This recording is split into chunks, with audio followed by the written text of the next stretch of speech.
강혜신의 오늘의 미국. 메모리얼 데이인 오늘 바이든 대통령은 이름 없는 병사 무덤에 꽃을 바치고 연설도 했습니다. 선거의 해인 올해 연설에서는 민주주의는 거저 얻어지는 것이 아니라면서 바이든 행정부가 군인을 어떻게 대우하는지를 강조했습니다. 보수 매체 뉴 리퍼블릭이 메모리얼 데이 사설을 실었습니다. 보수 매체답게 성경과 메모리얼 데이를 연결했습니다. 1억 2천만 명에게 영향을 끼치고 적어도 20명이 사망한 텍사스 등 여러 주의 토네이도 영향이 오늘은 동북쪽으로 향합니다. 집도 무너지고 최근 극한 날씨 때문에 피해 있던 트럭 휴게소도 파괴시켰습니다. 메모리얼 데이 캠핑객으로 붐비던 켄터키주 클레어몬트 대규모 캠핑장도 구조 작업이 진행 중입니다.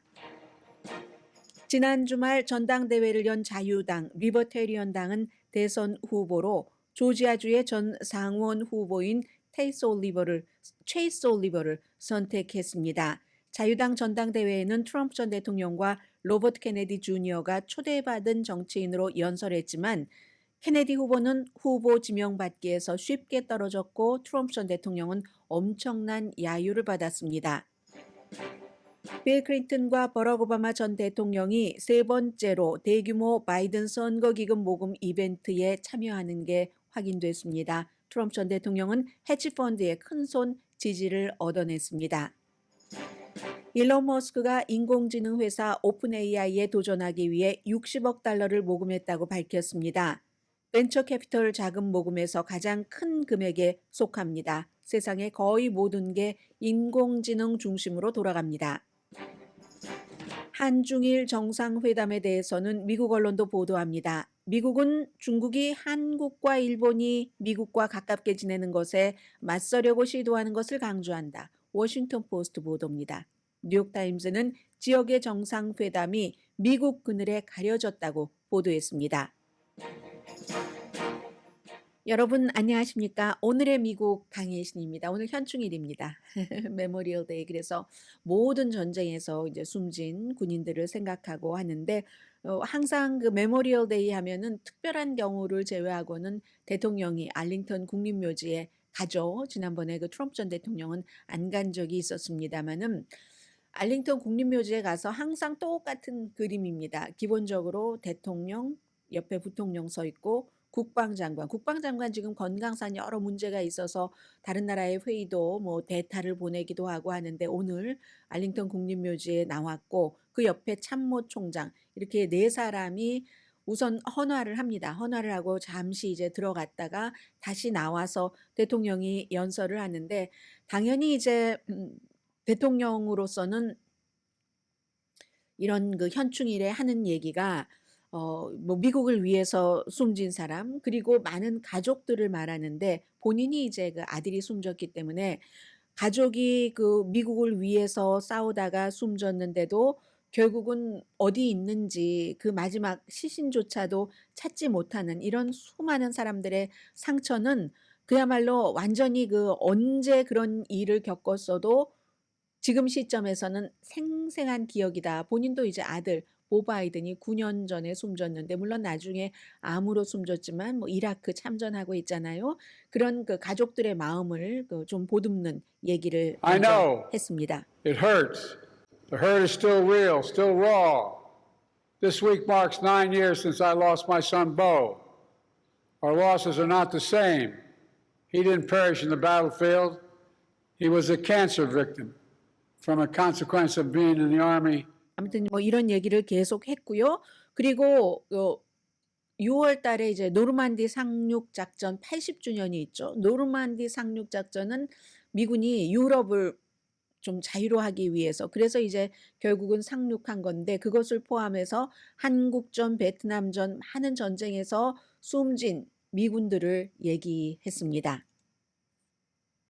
Others who stood against communism in Korea and Vietnam, and not far from here in Section 60, over 7,054 women and men who made the ultimate sacrifice in Afghanistan and Iraq, who signed up to defeat terrorists, protect our homeland after 9/11.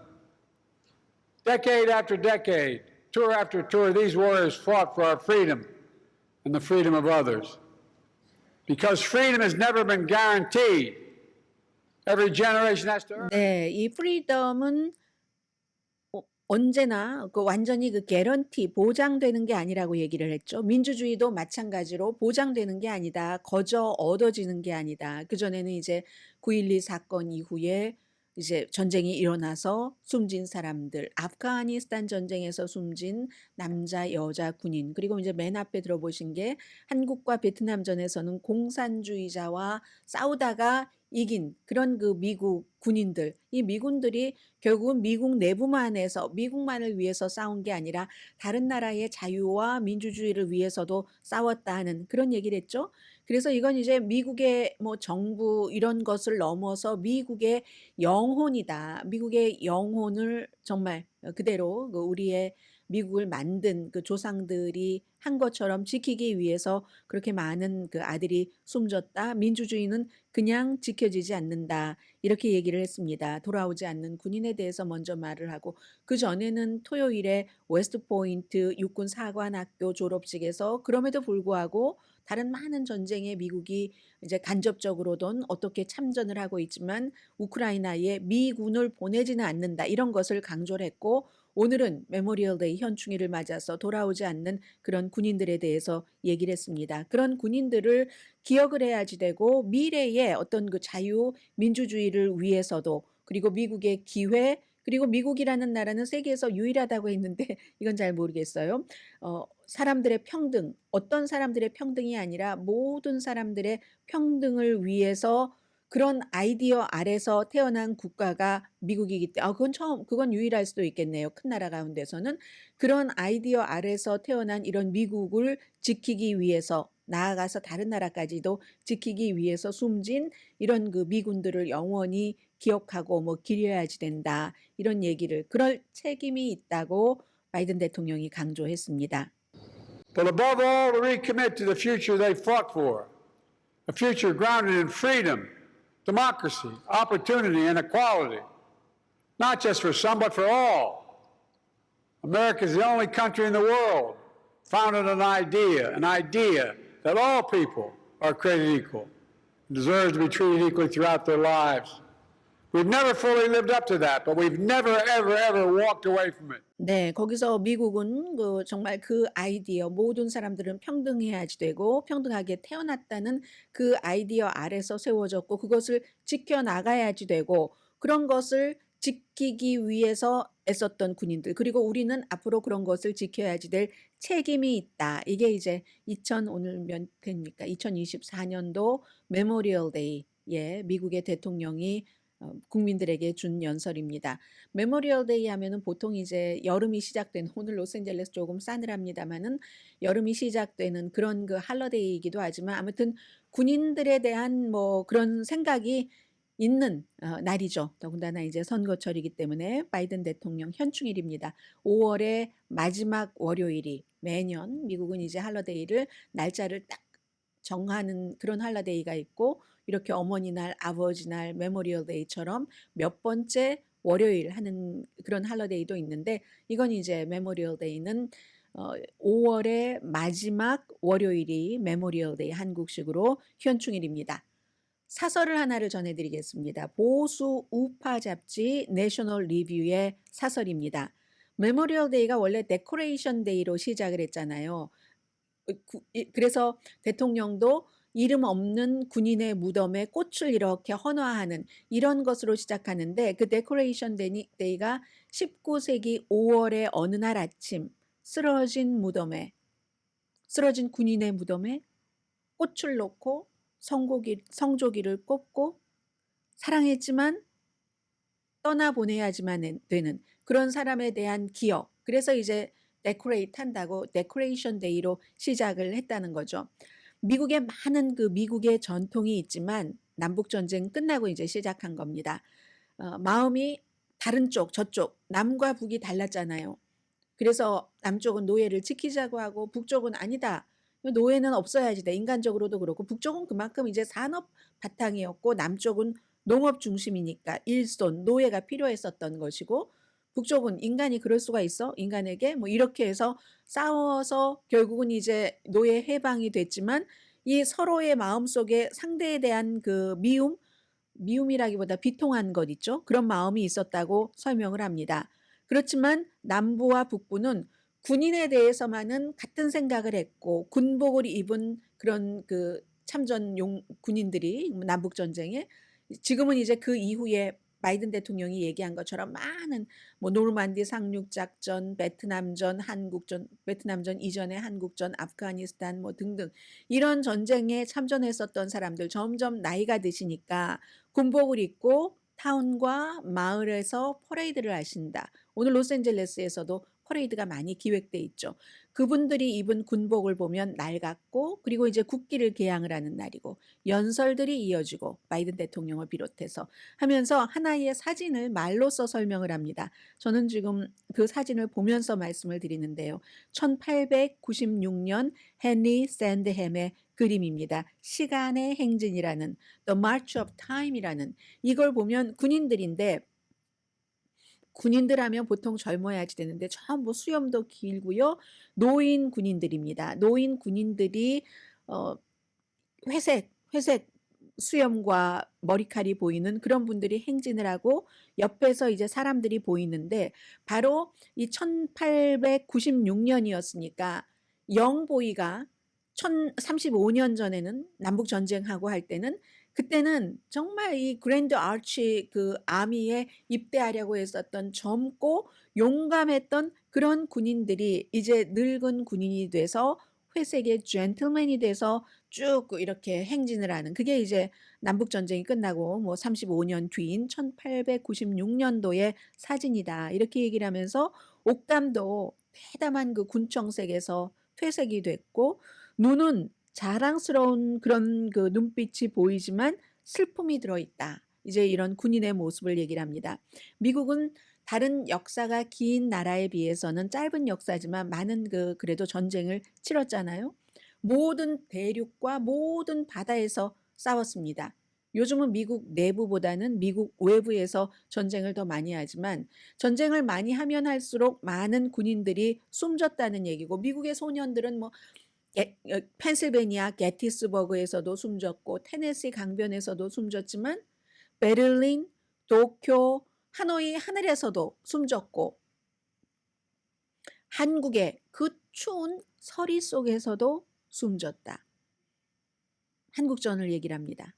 또 헬만드 지방 먼지 많은 나라에서 사망했다. 아프가니스탄을 얘기하죠. 도랑 같은 데서 숨진 채 발견된 그런 그 미군의 시신을 얘기를 합니다. 또 어떤 군인은 오늘 바이든 대통령도 그렇기 때문에 이름 없는 그 무덤에 그 헌화를 하는 것처럼 내 것이라고 부를 무덤도 없이 숨진 군인. 바다에서는 다른 전우의 품에 안겨서 그냥 바다에 수장되기도 하고 또 바다가 보이는 절벽에 9,388명의 미군 노르만디를 얘기를 하죠. 80년 전 6월 달. 그런 미군은 그 당시에 이제 유럽을 자유롭게 한다 해서 참전을 했었던 거잖아요. 그 상륙 작전이 이런 것들을 쭉 얘기를 합니다. 그리고는 제가 지금 내셔널 리뷰의 사설을 소개를 해드리고 있는데요. 미국이 전쟁을 치를 때 참전할 때는 언제나 현명하진 않았습니다. 언제나 전쟁에서 승리하지도 않습니다. 100% 승률 아닙니다. 그래서 많은 대가도 치렀고 이겼을 때나 졌을 때나 이때 이제 피해 대가죠. 그 대가가 너무나 가파르더라. 이렇게 얘기를 하면서 그렇기 때문에 이 부분에 대해선 전쟁이라는 것에 대해서는 미국이 토론을 해야지 되지만 그러나 항상 확신하는 것은 미국의 젊은 군인은 언제나 국가가 부르면 갔고 조국의 옷을 입고 조국을 방어하기 위해서 무기를 들 준비를 했다. 미국의 군인들은 미국 내부가 아니라 미국 외부에서 싸울 때도 지금도 마찬가지죠. 더군다나 올해는 정치적으로 굉장히 혼란하고 고난의 해인데 많은 실망도 있고 문화적으로도 격변의 해인 게 맞는데 나라를 위해서 우리를 위해서 헌신을 바친 그들을 기억합시다. 기립시다. 이렇게 얘기를 하면서요. 그러면서 이제 그 성경을 말하네요. 그가 내 손을 전쟁을 위해서 훈련하시고 내 손가락을 전투를 위해서 훈련시키는 그 나의 반석이신 여호와를 찬양하리로다. 뭐 제가 제 말로 해서 성경이 어떤 때는 좀 끝내 한국어판으로 잘 안 되는 게 있잖아요. 그래서 그냥 저의 말씀으로 드렸습니다. 뭐 어차피 뉴스니까요. 시편을 얘기를 하는 거죠. 다윗의 여호와는 변함없는 사랑이시고 나의 요새이시고 나의 산성 구원자 나의 방패 피난처 그리고 나의 백성을 내게 복종하게 하셨나이다. 시편 144편 1절부터 4절까지입니다. 여호와가 도대체 사람이 무엇이기에 그를 알아주시고 또 이건 정말 해석이 안 돼요. 인생이 무엇이기에 그를 생각하시나이까 하는 그 Son of Man that you think of him 이런 것. 그리고 이제 마지막 절에 사람은 헛것 같고 한국은 이렇게 표현을 하던데 그냥 호흡이라고 하잖아요. 그러니까 정말 별로 중요하지 않다는 얘기죠. breath 같은 그런 사람이라는 것은 한낱 그 호흡과 같은 그런 것이고 그의 날은 지나가는 그림자 같으나이다. 뭐 이런 그 시편을 쭉 썼습니다. 그리고 나서 이 숨진 그 군인을 기억하면서라는 내셔널 리뷰의 사설은 맨 마지막에 전쟁은 공포입니다. 그러나 어떤 때 전쟁은 필요합니다.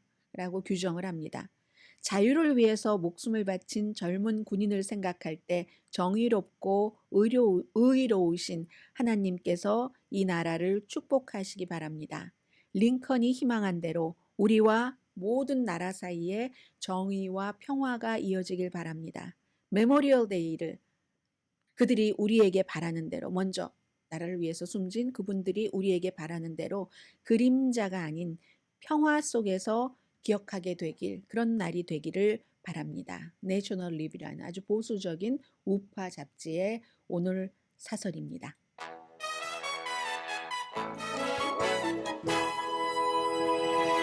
이 사설 제목은 Remember the Fallen 쓰러져 버린 군인을 기억하자는 제목이었고요.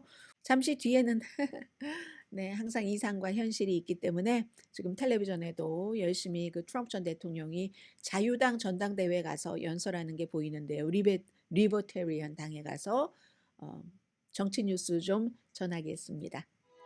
라디오 서울 방송 오늘의 미국 듣고 계십니다. 지난 주말 이제 전당대회를 열었고 그리고 후보까지 선출을 한 당, 리버테리언 당 대선 후보로 전에 그 조지아주의 상원 의원 선거에 나갔던 체이스 올리버를 선택을 했습니다. 이 사람은 이제 정치 운동가이고요. 그 전에는 어떤 회사 뭐 세일즈 파트 같은 데서도 일을 했었던 세일즈 어카운트 전문가라고 표현을 하네요. 2022년도 자유당 상원 후보이기도 했고 그때 이제 오지구 조지아의 오지구 그 유명한 라파엘 워넉이라고 민주당 그 마틴 루터 킹 주니어 목사가 시무했던 그 목사의 담임 목사였고 이 공화당의 원래의 자리를 누르고 당선됐잖아요. 그래서 이 라파엘 워넉이 이거 만약에 바이든 대통령이 아니면 이런 사람들도 아프리칸 아메리칸이고 굉장히 연설도 잘하고 또 어떤 그 정치에 대한 개념, 철학 같은 것도 확고하니까 이런 사람도 대선 후보로 나가면 좋겠다라고 생각을 했었지만 바이든 대통령이 여기까지 오는 바람에 다 물거품이 돼버렸던 그 선거에 자유당 후보로 출마를 했던 사람입니다. 그 당시에도 사실은 공화당과 이 그 민주당 선거에서 어느 정도 스포일러라고 하죠. 뭔가를 어느 한쪽에게 이득을 좀 줬다는 그런 역할을 한 체이스 올리버 85년생이니까 85년생 젊네요. 95, 2015. 아유 아직 40살도 안 됐어요. 그래서 이제 이 사람 근데 전에는 민주당이었던 적도 있고요. 무당파였던 적도 있습니다. 어제 이제 리버테리안이 8시간 넘게 투표를 해서 선출을 했는데 그 전에 이제 정치 액티비스트가 되기 전에는 식당 사업을 한 13년 동안 했고 50개 주 지금 다 돌아다녔답니다. 리버테리안 하면은 우선 기본적으로는 좀 보수 성향이라고 볼 수 있고요. 특히 이제 경제적인 문제에 대해서 정부를 작게 가져야지 된다. 그러니까 연방준비제도도 없애버려야지 된다고 얘기를 하기도 하고 그리고 또 자유, 리버테리언 그 말 자체가 그대로 주기 때문에 자유를 막 중요하게 생각해서 예를 들어 마약 규제 같은 거 정부가 많이 하는 것 엄청 싫어합니다. 그래서 이제 그 폴 라이언 그 공화당 상원 의원의 아버지인 그 폴 라이언이 아니라요. 폴 라이언은 그 하원 의장 이거 정말 프리덤 코커스 같은 그런 부류 때문에 못 해 먹겠다 하고 스스로 사임한 공화당의 젊은 40대의 그 하원 의장이었고 그 당시에 지금 몇 년 지났으니까 나이 됐겠네요. 랜드 폴의 연방 상원의원의 아버지인 런 폴이 텍사스에서 리버테리언으로 하원 의원을 오래 했었죠. 뭐 의사였고 아들도 의사고. 그래서 이제 리버테리언이 그렇게 자유적인 이런 것을 생각을 하는데 이번에는요. 왜 이 사람들도 이 트럼프 전 대통령, 바이든 현 대통령 그리고 로버트 케네디 주니어를 다 초대를 했었어요. 전당대회. 초대를 해서 왜냐하면 이 사람들의 어떠한 말 같은 것을 우리가 가까이서 들어볼 수 있는 기회가 없으니까. 왜냐하면 너무너무 여론조사 같은 것이나 이런 것들이 미미하기 때문에 전국 토론의 후보가 돼도 나갈 수가 없습니다. 전에 뭐 몇 번 나간 적이 없죠. 여기는 없어요. 무소속은 나간 적이 있지만 그래서 이제 이 사람들을 초대를 했는데 초대해서 얘기 들어보고는 결국은 원래의 리버테리안으로 선택을 한 겁니다. 마이크 매트라는 부통령 후보를 선택을 했고요. 자유적인 것 이런 것도 있지만 또 이 양당으로는 안 된다. 민주당, 공화당으로는 안 된다라는 것도 지금 리버테리안이 굉장히 주장을 하고 있습니다. 보통 이제 얼마 한 뭐 많이 나오면 3% 정도 나오고 적게 나오면 1% 조금 높고 이 선거 투표하면은 그렇게 되거든요. 리버테리안이. 그래도 올해는 로버트 케네디 주니어도 가서 연설을 했고 또 트럼프 전 대통령도 가서 연설을 해서 그나마 조금 뉴스에서 다뤄주고 있는데요. 트럼프 전 대통령이 연설할 때는 어제 토요일 저녁이었네요. 토요일 저녁이었는데 여기 왜 갔느냐? 그럼 트럼프와 로버트 케네디 주니어는 본인들은 리버테리언도 아니면서 왜 갔느냐? 지금 로버트 케네디 주니어도 그렇고 트럼프도 그렇고 어디서 약간의 차이만 있어도 좀 위험해질 수가 있으니까 이런 땐 보험을 많이 들어두는 게 좋죠. 그래서 리버테리안 쪽에서도 본인들이 후보가 되리라고 생각은 안 했겠지만 그 본인들 후보가 아닌 다른 사람에게도 찍을 수 있으니까 이 대선은 본선거에서 그때 한 표라도 더 받자 하는 식으로 갔거든요. 워싱턴에서 이번에 전당대회가 열렸거든요. 며칠 전당대회 열리고 어제 후보를 선택을 한 건데 그런데 로버트 케네디 주니어는 조금 따뜻한 그런 환영을 받았고 트럼프 전 대통령은 쌀쌀맞은 대우를 받고요. 몇 명이나 트럼프 전 대통령이 30분밖에 연설 안 했는데 트럼프 전 대통령으로선 작은 시간이잖아요. 그런데도 몇 명이나 지금 끌려 나갔거든요. 트럼프 전 대통령에게 독재자는 노노노노 독재자 워너비 독재자가 되려고 하는 사람은 노노노노 이런 그 플래카드를 보였다던가 하는 그런 사람. 그래서 나중에는 트럼프 전 대통령도 처음에는 이렇게 구슬리고 저렇게 구슬러 보고 하다가 나중에는 아이 그러면요.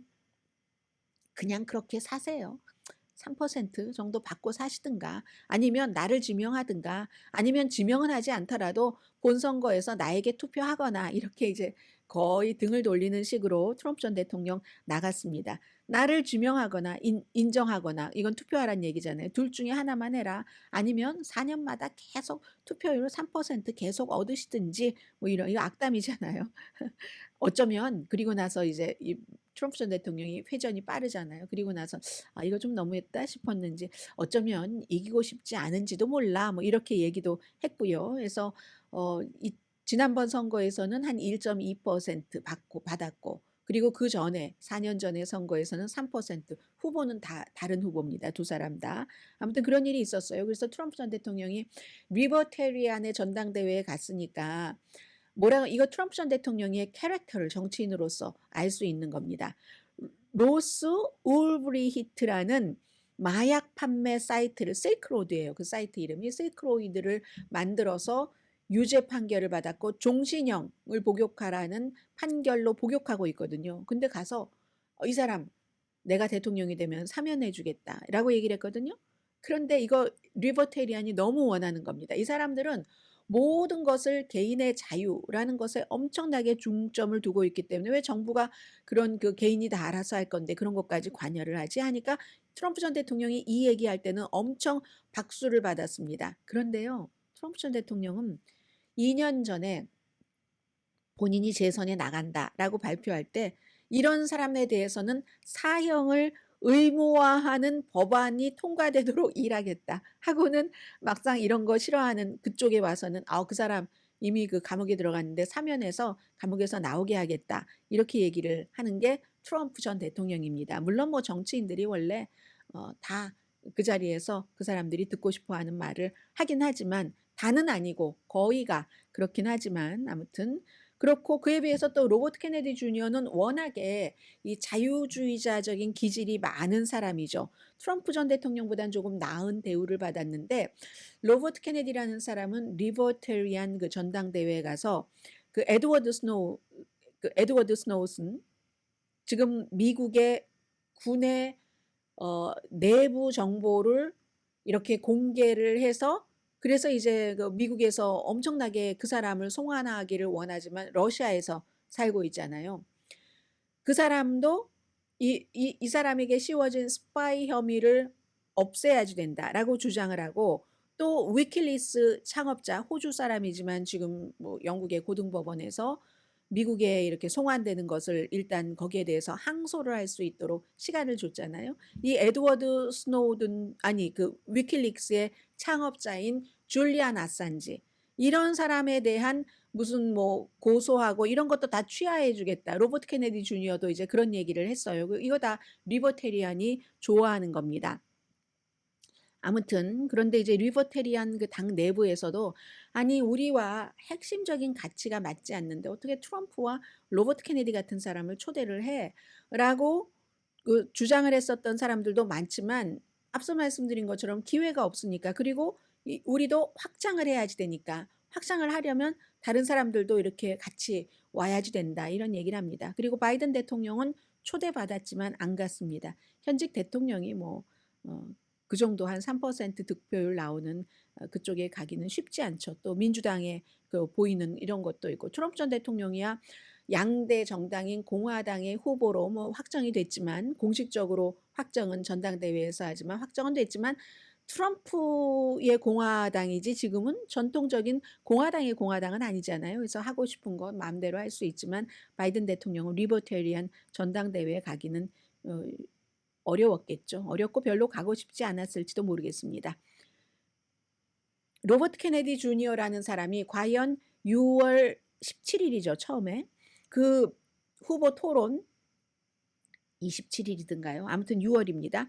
그때 나갈 수 있는가? 이게 지금 뭐 하나 정도의 장애가 남아 있는 것 같아요. 지금 첫 번째 토론을 바이든과 트럼프가 하기로 합의를 하고 CNN에서 하죠. CNN의 요건에 맞추려면은 아주 큰 270표 선거인단 표가 나오는 그런 것을 충족시키려면 큰 4개의 여론조사에서 15% 이상 받아야지 되는데 지금 세계에서는 15% 이상 지지율 나왔거든요. 하나 정도만 더 나와야지 되는 것 같습니다. CNN, 퀴니피아 그리고 그 무슨 뭐 하나의 또 그 로스쿨에서 또 하나만 나오면 되는 것 같고 지금 돈을 많이 받쳐주고 있잖아요. 그 세르게이 브린이라는 전 구글 공동 창업자의 그 와이프였었던 그런 사람이 지금 로버트 케네디 주니어의 어떤 그 부통령 후보로 나와서 굉장히 이제 그 뭐죠? 돈을 뭐 1,000만 달러 정도를 또 기부를 하고 또 400만 달러를 또 기부를 하고 계속 이제 당에 기부하고 이런 식으로 저런 식으로 막 기부를 하거든요. 그래서 돈은 좀 탄탄한데 글쎄 어떨지 모르겠어요. 현재로서는 델라웨어, 하와이, 미시건, 오클라호마, 유타 이렇게 5개 주에서 대의원 35개 정도만 확보한 거거든요. 근데 이제 금방 6월 이전에 많이 된다고 하니까 과연 존 F 케네디 주니어가 아니라 로버트 케네디 주니어가 6월 달에 트럼프, 바이든 그 토론에 같이 나갈 수 있는가? 이것도 이제 머지않아서 결과가 나올 것 같고요. 또 빌 클린턴과 힐러리 클린턴 부부가 바이든 대통령 선거기금 행사에 이제 나간다 해서 굉장히 주목을 받는 아침인데 이거 6월 18일입니다. 6월 18일이면 이게 바이든 대통령이 6월 달에 굉장히 바쁘거든요. 5월 달에도 무척 바빴지만 6월 6일이 프랑스의 그 노르만디 거길 가죠. 노르만디 작전 그 80주년이기 때문에 당연히 행사에 가야지 되고 그 이후에 G7 정상은 뭐 그다지 멀진 않네요. 이탈리아를 가야지 되고 끝나면은 로스앤젤레스로 와서 영화 배우 조지 클루니가 이제 주최를 하는 거기도 이제 다시 클린턴, 오바마, 바이든 같이 온다고 하잖아요. 기금 모금 많이 모이게 되겠죠. 그걸 해야지 됩니다. 그 다음에 또 클린턴, 이번에는 클린턴 부부, 힐러리 클린턴도 가고 질 바이든도 가고 버락 오바마도 가고 3명의 전현직 대통령이 모이는 선거 기금을 하는데, 이 선거 기금은요, 전에 버지니아주의 주지사였던 테리 맥컬리프가 주최를 합니다. 본인의 그 버지니아 집에서. 클린턴과 바이든과 이 사람은 친구이기도 하고요. 그리고 민주당의 뭐 전국위원회의 의장을 지냈으니까요.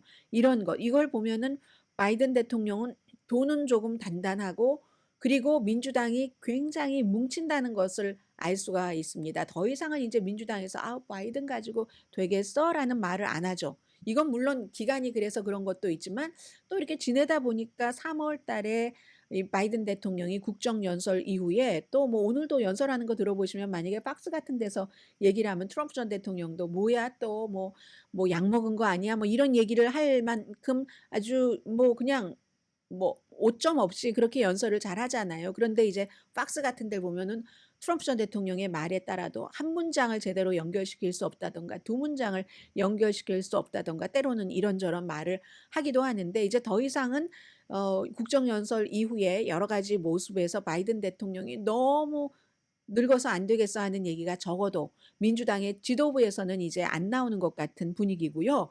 트럼프 전 대통령이 이번 주에 이제 내일부터 또다시 시작이 되는 그 입막음용 그 돈 그 재판 결과가 이번에 나오겠죠. 판결이 나올 것 같은데, 이번 주에 거기에 이제 한 달 내내 묶여 있다가 돈도 막 모자라고 법률 비용으로는 엄청 많이 들어가고, 개인 돈을 안 쓰니까요. 이런 지지자들이 주는 돈으로 법률 비용을 쓰니까. 그러다가 스티븐 슈워츠맨이라는 이 정말 중요한 사람입니다. 이 블랙웰 CEO죠. 이 프라이빗 에퀴티 회사. 그리고 이 사람 뭐 부동산 자이언트이기도 하고요. 그래서 오랫동안 공화당의 중도였습니다. 스티븐 스워츠먼은. 그리고 공화당의 큰 손인데 예비 선거 때는 트럼프를 지지하지 않았죠. 이제 갈 길이 없는 거예요. 니키 헤일리 안 돼, 안 돼. 뭐 이렇게 되니까. 그러니까 니키 헤일리를 지지했던 사람들, 또 플로리다주의 그론 디산티스 주지사를 지지했던 사람들이 결국은 일부를 제외하고는 트럼프 쪽으로 갈 수밖에 없는 겁니다. 워낙에 돈을 이 사람 많이 기부하기 때문에 이 억만장자의 결정은 공화당 전체에 파급을 줄 겁니다. 트럼프에게만 기부하는 게 아니라 상원 선거에서도 지금 많이 기부를 하니까요. 첫 번째 대선 토론은 6월 17일이네요. 아무튼 이렇게 돈 문제와 후보 토론이 정리가 됐고, 그리고 잠시 뒤에는 이제는 all about 모든 것들이 다 인공지능과 이렇게 그 엮여서 돌아가기 때문에 잠시 뒤에 그 내용도 좀 전해드리고, 지금 뭐 텍사스, 오클라호마에서 점점 동북쪽으로 올라가서 오늘은 이제 뉴욕 해안 이쪽에도 토네이도 폭풍의 영향이 있다고 하거든요. 잠시 뒤에 뵙겠습니다.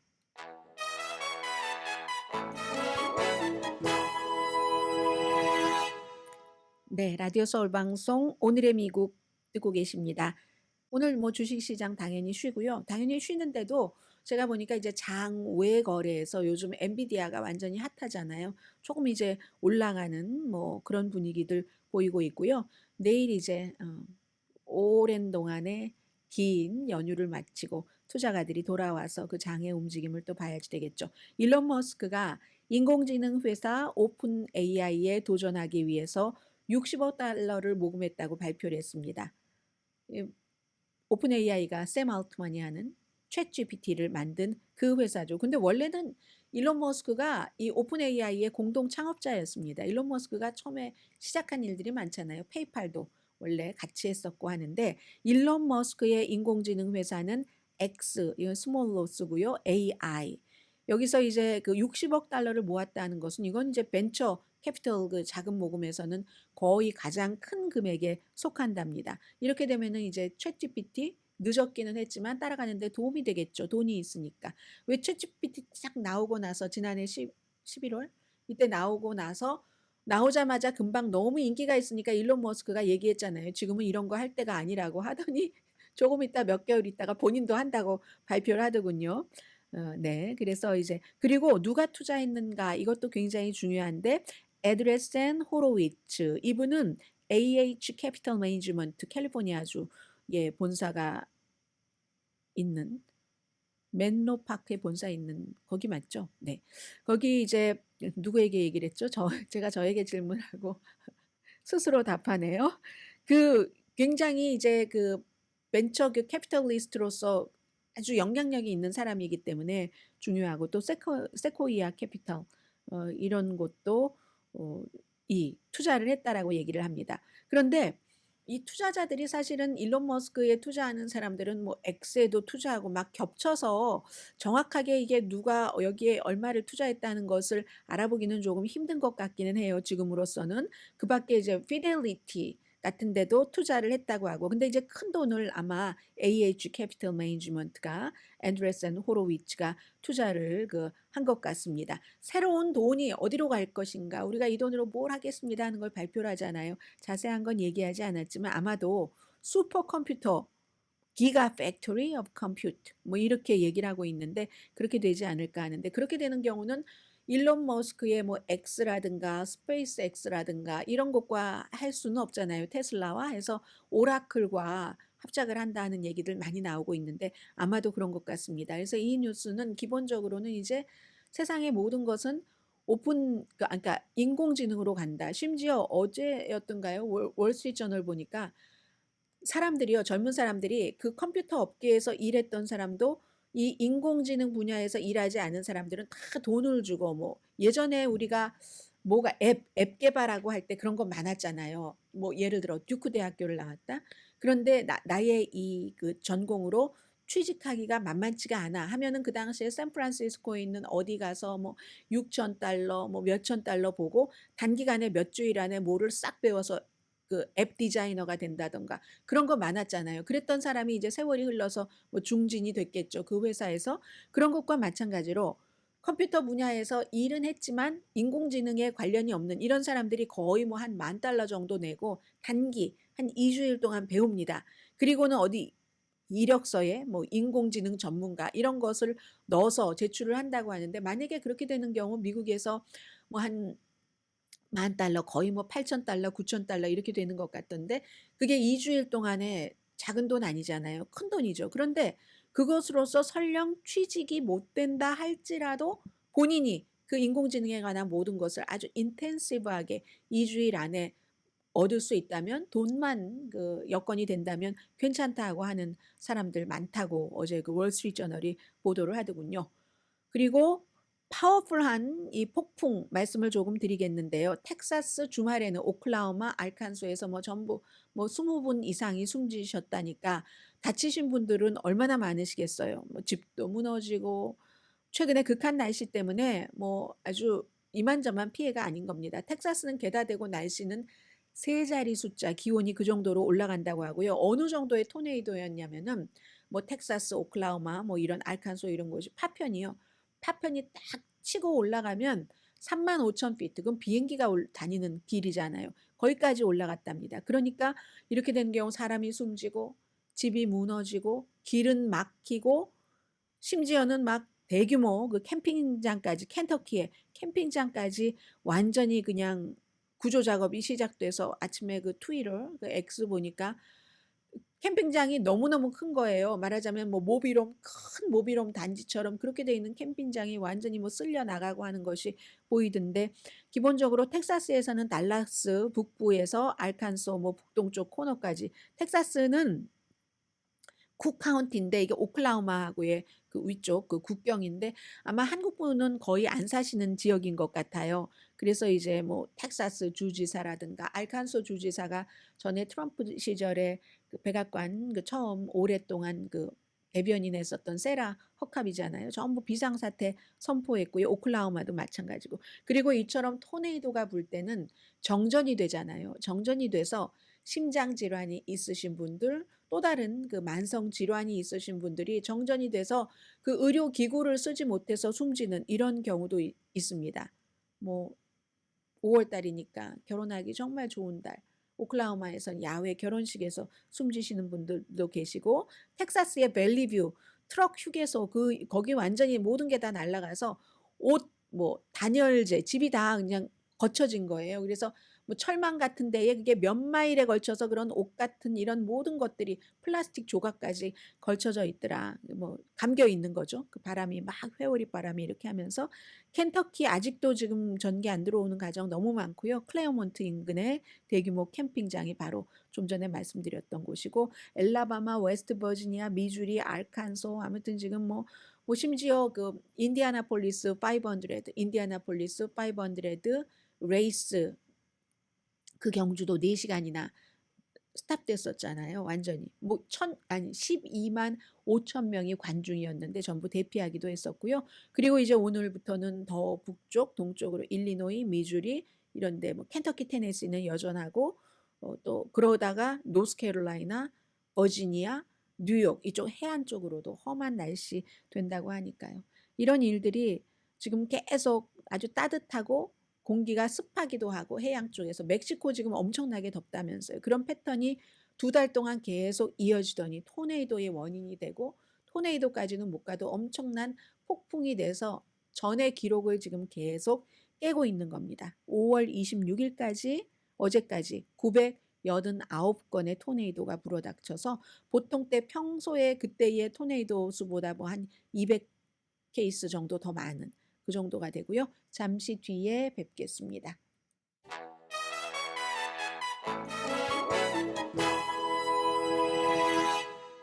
메모리얼 데이에 보내드리는 라디오 서울 방송 오늘의 미국입니다. 지금 한중일 그 정상회담에 대해서 미국 언론들도 많이 보도를 합니다. 한국에서는 뭐 한중일로 부르느냐 한일중으로 부르느냐 이거 가지고 말이 많던데요. 뭐 지금까지는 뭐 한중일로 불렀지만 뭐 윤석열 대통령 그 현 정부 측에서 한일중으로 불러달라. 그 뉘앙스는 여러분들 충분히 아시겠죠. 그런데 일본은 일중한으로 부르고 중국은 중일한으로 부르고 나라의 여러 가지 크기라든가 중요도 이렇게 해서 그렇게 되는 거죠. 한국은 뒤처져 있는 거예요. 그런데 한국은 뭐 여러 가지 관계나 뭐 이런 것에 대해서 한중일로 부르다가 한일중 이게 한국에서는 뭐 핫 이슈인 것 같던데 지금 그게 중요한 게 아니라 미국에서도 지금 뭐 세계 다른 유럽의 언론들도 전부 보도를 하고 있는데 뭐냐면 그 아시아가요. 지금 그 규모가 너무너무 크잖아요. 뭐 일본이나 중국이나 한국 전부 뭐 각자가 나라가 너무 커서 이 세 나라가 전 세계의 그 경제 어떤 뭐라고 하나요? 경제 생산량이라고 할까요? 아웃풋의 한 5분의 1 정도를 차지하고 있는데 그런데 이런 나라들이 서로 사이가 좋지 않으면 뭐가 좋겠습니까? 그런데 이제 전에는 이게 2000 몇 년도부터였었죠. 이 세 나라의 2008년부터 매년 이 회의를 하기로 했는데 어떤 때는 외교적 분쟁 때문에 안 되고 그러다가 또 코비드 19 때문에 안 되고 해서 2019년 12월 이후에 이제 첫 번째 모임인데 여기도 또 북한이 도와주지를 않습니다. 그리고 그 사이에 몇 년 동안 서로의 관계가 없었던 동안에 윤석열 대통령이 들어오고 나서 미국과 일본과 한국이 군사적으로 이렇게 이제 가까워지니까 중국은 그것이 굉장히 부담스럽고 그래서 이게 그 워싱턴 포스트의 경우는 미국은 중국이 한국과 일본과 가깝게 지내려고 하는 아니 한국과 일본이 가깝게 지내는 것을 원하고 중국은 한국과 일본이 미국과 가깝게 지내는 것을 굉장히 싫어하고 이거 안 된다라고 하고 또 한국과 일본은 미국과 가까이 지내면서도 아직까지는 완전히 중국 마켓이 대치되지 않았기 때문에 경제적인 그 중국과의 관계와 안보에 있어서는 지금 뭐 북한이 저렇게 핵을 선제 공격할 수도 있다고 하니까 미국 그늘에 들어가지 않고는 한국과 일본이 스스로 완전하게 막을 수 있는 게 아니기 때문에 미국을 버릴 수가 없습니다. 한국에서 중국 하는데 미국과 손절을 할 수가 없어요. 안보 없는 경제가 어디 있겠습니까? 사실은 구태여 따지자면 경제가 중요한가 안보가 중요하냐 할 때는 경제 너무너무 중요하죠. 그런데 안보가 없으면 나라가 없어지는데 경제가 무슨 소용입니까? 그래서 삼국 간에 이런 것들 때문에 굉장히 지금 예민한 상황에서 공통점을 보자고 하지만 이 긴장이 있어서 안 됐고 그리고 더군다나 북한이 아주 그냥 뭐 회의 시작되기 몇 시간 전에 군사 정찰 그 스파이 위성을 뭐 배치한다는 계획을 발표하고 회담이 끝나고 나서 우주정거장에서 뭐 위성실은 장거리 로켓을 발사하고 이러니까 일본과 한국의 반응 여러분들 아실 것 같고, 그러나 중국에서는 뭐 시진핑 중국 국가주석은 모두 침착하라 이런 내용만 나오니까 이게 참 그 한중일이 세 나라가 완전히 서로에게 다 좋은 쪽으로 가기가, 또 중간에 미국이 끼어들고 하니까 이게 굉장히 힘들다는 것을 다시 한번 그 확인하면서 매년 그래도 회의는 하자 하고 결론을 맺었다고 하고요. 뉴스 하는 사람은 잘 그 휴일이라는 감이 안 오거든요. 오늘 휴일이고요. 그리고 내일부터는 이제 본격적인 여름이 시작되니까 올해 벌써 반년이 지나갔습니다. 나머지는 내일 뵙겠습니다. 강혜신이었습니다.